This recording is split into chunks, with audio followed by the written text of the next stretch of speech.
What is up, guys? Welcome back to another video. Today I'll be previewing Group B of the World Cup, so that consists of USA, England, Iran, and Wales. I'll be going into how each team got to the World Cup, as well as who are some players to look out for, how they've been doing recently, and then overall the good and the bad of each team.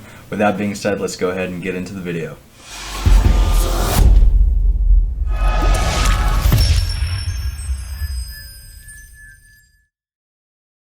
Alright, let's kick things off with the USA. So USA did qualify through North America, which consists of an 18 group where the top 3 teams automatically qualify for the World Cup. The 4th place team would go into a knockout stage against another continent, but the USA did manage to get 3rd place, although it did not look pretty.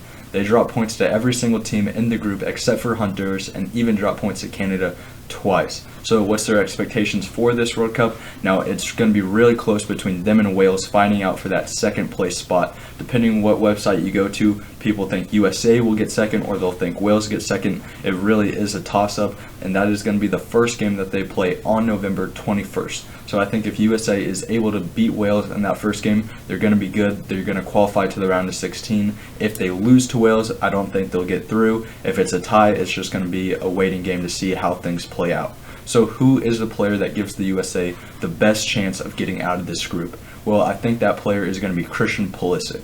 Christian Pulisic is a 24-year-old winger who already has 21 goals and 12 assists in his 51 games for the USA. Although he's been battling to get into the Chelsea starting 11 for years now, he's definitely the American most capable of making something out of nothing at this World Cup and will be very dangerous for the USA. Next, let's talk about his best buddy, Wes McKennie. Now, Wes McKennie is another 24-year-old, and he plays at Juventus and is a great box-to-box midfielder. He can do it all. He can drop back and defend. He can get into wide areas and make plays, and he can definitely get into the box and score goals. Now, Wes McKennie is very dangerous at making late runs into the box, getting his head on it, and he can definitely produce a goal if needed. Lastly, let's talk about another young American, and that is going to be the 23-year-old Tyler Adams. Now, Tyler Adams is a defensive midfielder, and to me, he's definitely been one of Leeds' best players in the Premier League so far this season. Now, when he's playing for the USA, he definitely plays even more defensive, which he will do a lot of pressing to the ball. He'll start up a lot of plays. He jump starts almost every attack for the USA, even if it means he's not getting goals or assists for it, and he allows players like Weston McKennie to get up the field and do more attacking work. He is definitely the backbone to this USA team. So we've already established that the main core of this USA squad is pretty young, and that could definitely play a big issue for the USA, as not everyone on this team has a whole lot of experience, and we're actually only bringing in one player who has World Cup experience to this squad, and he's going to serve as mainly a backup role at the right back spot. Also, a lot of people like myself aren't the biggest fans of the coach. He's been known to make some questionable decisions whenever it comes to picking people to put into a starting 11 and then just who to take to camp in general. He definitely left some people off of the roster that had USA fans like myself scratching their head. Now, the last thing I want to talk about for the USA is how they've been doing in their recent games. So since qualifying, they've played 6 games, 4 over the summer, and then 2 in a recent friendly in September. Now, over the summer, they played Morocco and beat them 3-0, and then went on to tie Uruguay 1-1, which left a lot of fans, feeling hopeful for this World Cup. Then they go on to play 2 Nations League games, the first of which they beat Grenada 5-0, and then tie El Salvador 1-1. Not looking horrible, but definitely not the best. They definitely would have taken 6 points over that Nations League camp.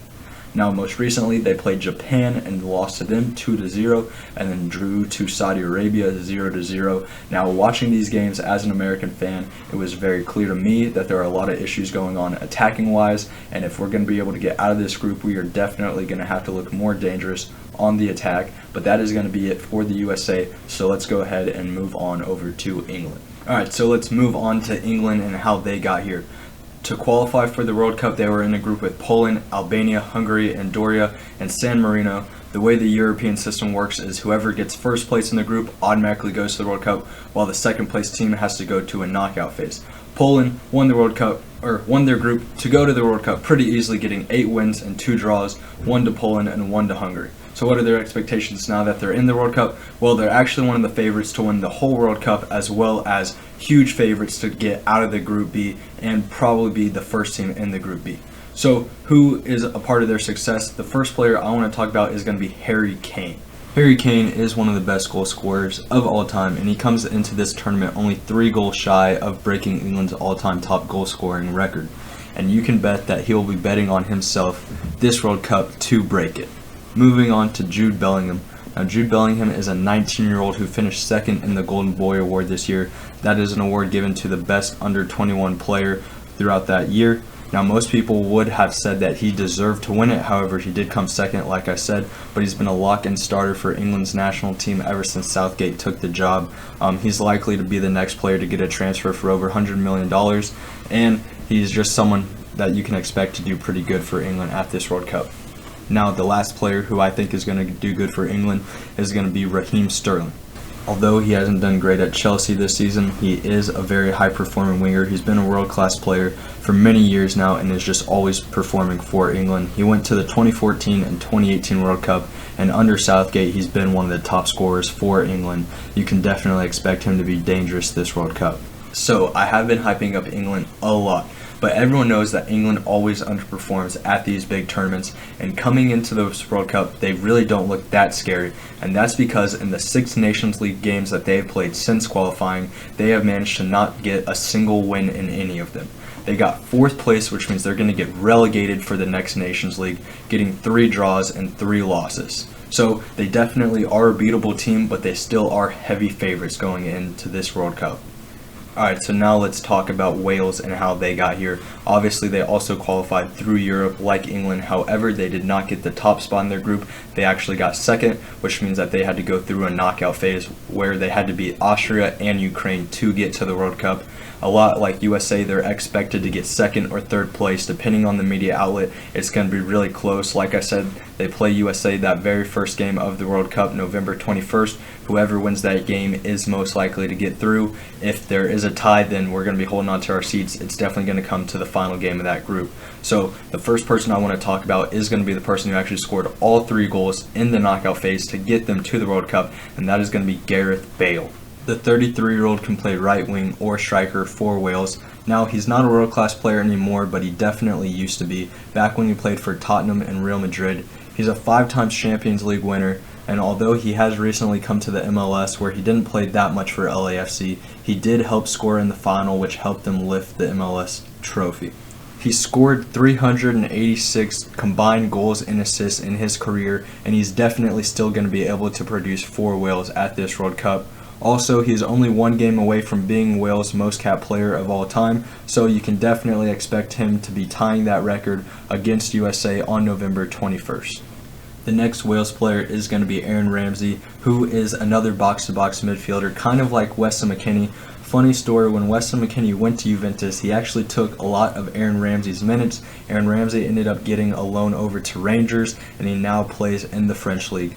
He's going to be very similar to Gareth Bale. When he was in his prime, he was very good. He used to play at Arsenal, but he is definitely now on the decline of his career. Watch out for Aaron Ramsey, though. He is going to be able to do it all for Wales. Expect him to defend and try to get up and try to create some goals or assists.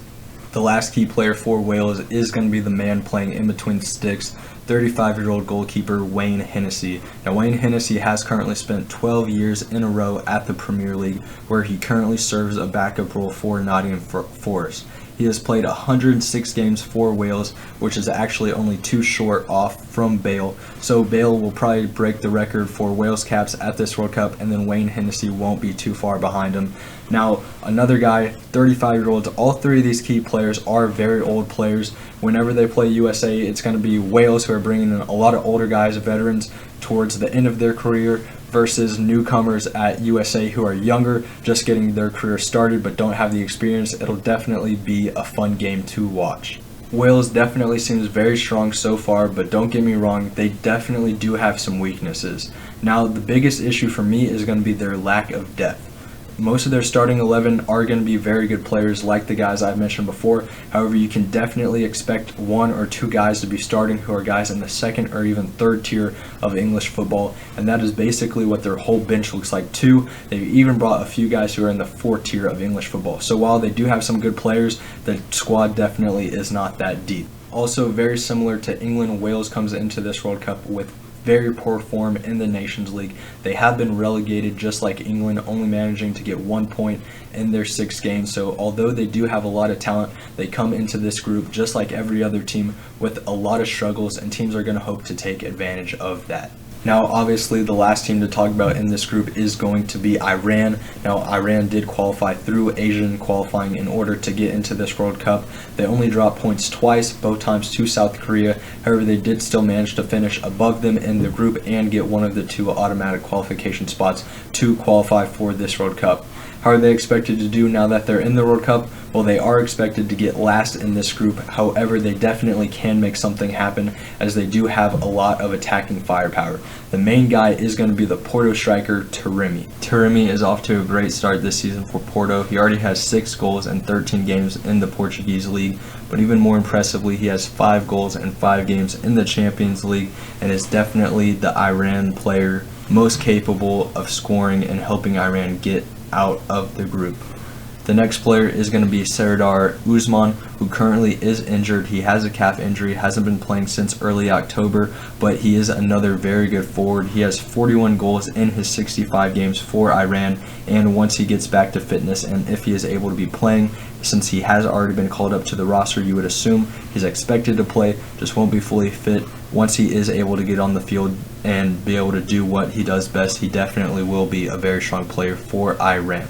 Now, the last player is going to be Jahan Baksh. He is a winger who has played 3 seasons in the Premier League with Brighton, a very good player, and is definitely another guy capable of scoring goals for Iran.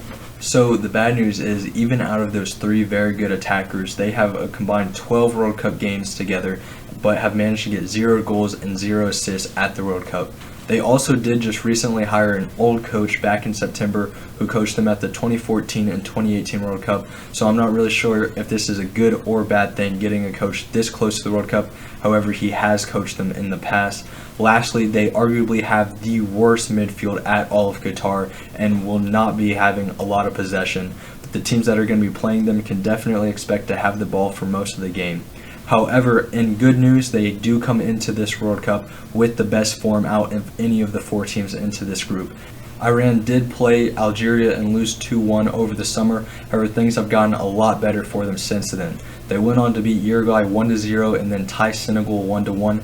Now, this is really promising for Iran, because I think both of those opponents are teams that are definitely capable of getting into the quarterfinals. They're also the only team that's going to be playing some November pre-World Cup friendlies, so this is going to help them get ready for the World Cup. They already played one of those games and beat Nicaragua 1-0, even though they didn't have their full squad yet, as a lot of their players weren't released yet by their clubs. And then this Wednesday, they're also going to go on to play Tunisia, so Iran is definitely warming up for this World Cup a lot better than a lot of the other teams in this group.